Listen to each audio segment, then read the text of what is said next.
right, hey guys. So I'm now going to be doing 41 to 50. So let's go ahead and get into it. So interdependence among firms is a characteristic primarily associated with what? So the big key word here is the interdependence. Remember when we say the interdependence, that means whenever somebody lowers their price, you're looking at them and you're like, okay, maybe I should lower my price as well. So whatever that person does, right? That is going to be dependent on your decision. So you are interdependent, and that sounds like an oligopoly. Okay, 41 is D. 42. Monopolistically competitive firms are inefficient because they blank. Inefficient, there are two types. Remember, there's the allocative. Allocative, as soon as you see that word, you should think price equals MC. And then there's the productive, which is quantity at the minimum ATC. So a monopolistically competitive firm looks like this: marginal revenue, demand, marginal cost, ATC. Now you're probably wondering, why did I draw the ATC like this? It honestly does not matter for this question. All right, and I'll show you why it doesn't matter. And it doesn't because basically it doesn't matter because no matter where you draw this, this will always happen. So monopolistic, MR equals MC, quantity, go up to the demand to find the price. This is your marginal cost because that's where they're equal. And this right here in blue is your quantity at your minimum ATC. It's the quantity there because that's where your MC is equal to your ATC. So as you can see, a monopolistically competitive firm does less quantity and their price is more than their MC. So they are inefficient because they produce a lower level of output at a higher average cost. And that's true because look, they're producing here. This is their ATC, and it could be here. It could be lower. So A. All right. So it's not the other ones because margin revenue is greater than average revenue. That's not true because the price is your average revenue. And as you can see, price is more than your marginal revenue. Produce at a level of output where price equals marginal cost. Not true. And are you experiencing diseconomies of scale? No, because as you make more, your cost is going down. So that's not true either. So the only one that makes sense is A. Number 43. In a perfectly competitive labor market for nurses, all the following statements are true except blank. All right. So the imposition of effective minimum wage will result in unemployment. Yes, right. So it's effective minimum wage. So we were here, and then we put the minimum wage, WM. And as you can see, this is the quantity demanded. So that would be unemployment. An increase in the marginal product of nurses will increase the demand for nurses and then increase the wages. That is also true because if your nurses are more productive, your MRP goes up. Remember, marginal revenue product is marginal revenue times your marginal product. So if your marginal product goes up, your MRP has to increase. And your MRP is your demand for labor. So that has to go up. So an increase in the marginal product will increase the demand for labor. And if we increase the demand for labor, wage goes up. So it's not B because that's true. An increase in the supply of wages will create unemployment and leave wages unchanged. Well, that's not true because if we have an increase in supply, so there's more people that want to be a nurse, okay, we have a new equilibrium, okay? So quantity went where? quantity goes up. So there's actually more people hired. And what happened to wage? Wage goes down. That doesn't make sense. So C is the answer. 44. For a certain firm, the marginal revenue product for the last unit of labor is $60. The marginal revenue product for the last unit of capital is 100. Which of the following combinations of factor prices would be necessary for the firm to maximize profits? So what we're doing here is we have the marginal revenue product and the for both of them for labor and capital. And what do you know about maximizing profits? Well, that happens where your MR is equal to your MC. So guess what we're going to do here? All I'm going to do is set my marginal revenue equal to my marginal cost. And then I'm going to set my marginal revenue equal to my marginal cost. E. Okay? Nothing fancy here. We don't need to divide anything.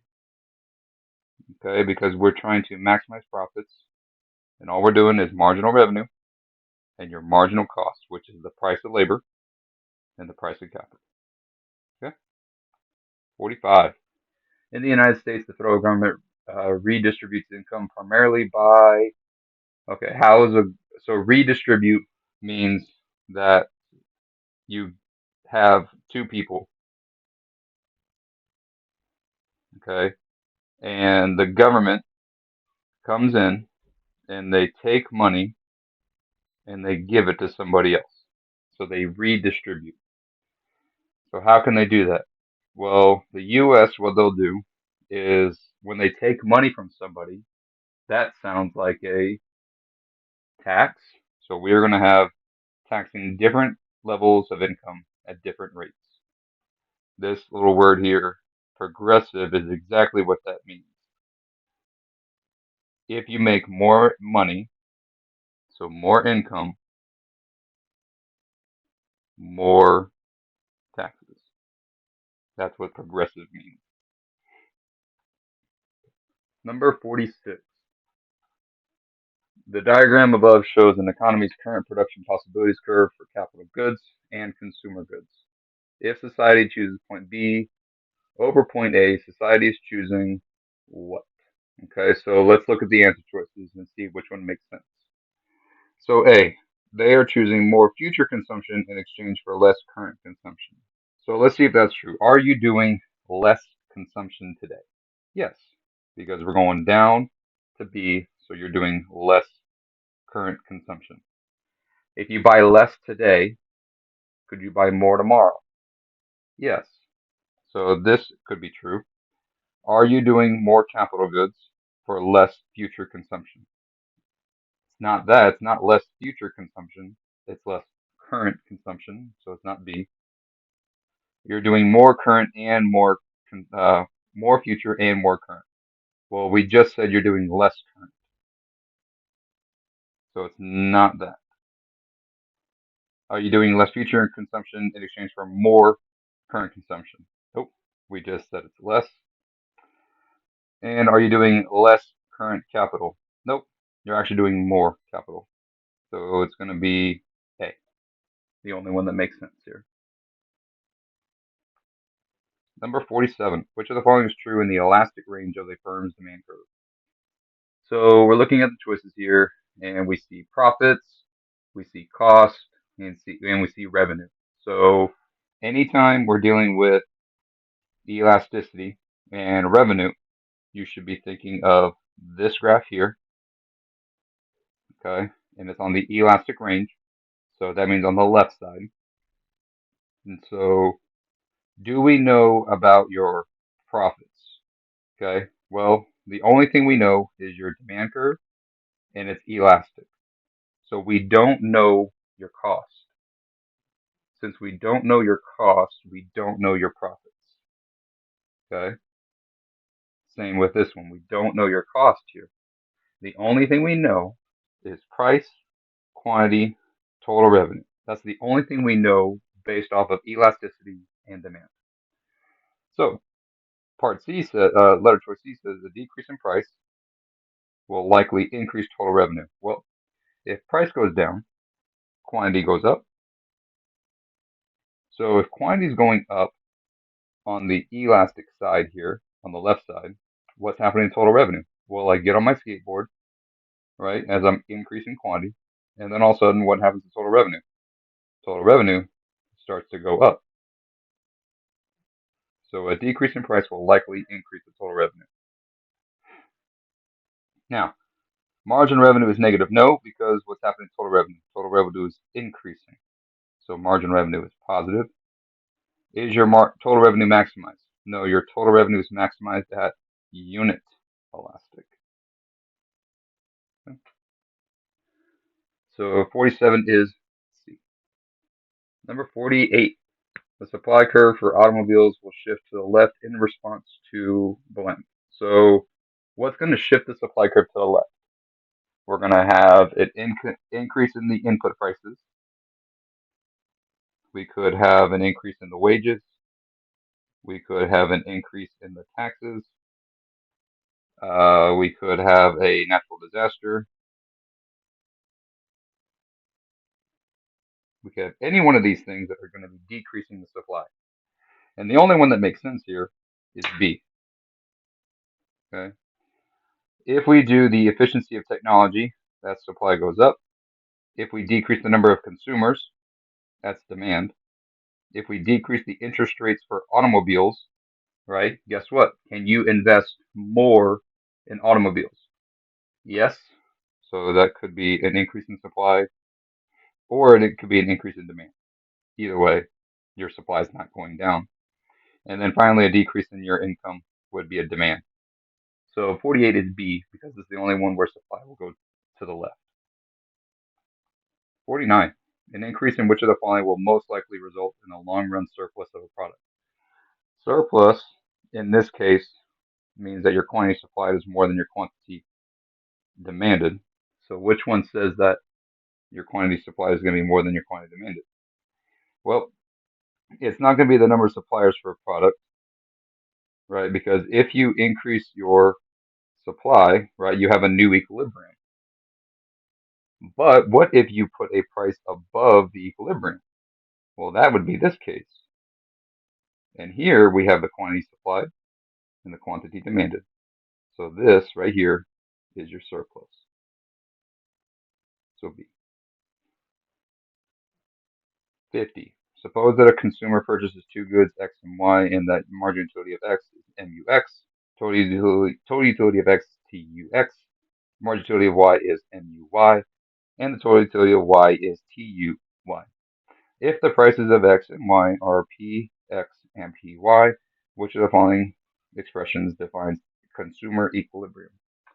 That was a bunch of reading, all right? And so what the basic thing was, if you can read it again, but the basic thing they're saying is uh, they're letting you know which, like, what means what. All right. And then the question says your consumer equilibrium. So you're buying two goods. And remember what I told you about when you buy two goods. You need to consider why you buy anything. And you're considering your marginal utility. Okay. And so when you buy something, you have to look at your marginal utility and you also have to look at your price that you pay. And so what we're going to do is we're going to take the margin utility divided by price for both goods. And since it's equilibrium, we need to set them equal to each other. So 50 will be D. Anytime you're dealing with two goods, it's probably going to be MUX divided by price for both goods. Okay. All right. So that was 41 to 50. I will be continuing on to 51 to 60 in the next video. Thank you very much. Have a good day.